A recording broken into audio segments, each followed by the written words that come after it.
In this video, I will show you how you can enter into safe mode on your Samsung Galaxy S26, S26 Plus, or the S26 Ultra.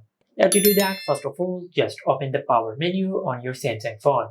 Now you can either do that by just pressing and holding the power button and the volume down button, or you can just open the control center and from here just tap on the power icon. And after you do that, you will open the power menu on the screen. Now just tap and hold on the power off icon and the option of safe mode will appear on the screen. Now just tap on safe mode. And after you do that, your Samsung phone will restart and it will enter into safe mode. Now as you can see, our Samsung phone has finished restarting. And as you can see, we have successfully entered into safe mode and all the third-party apps are disabled. Just like that.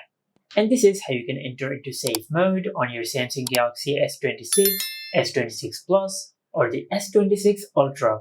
Make sure to like, comment, and subscribe. Thank you for watching.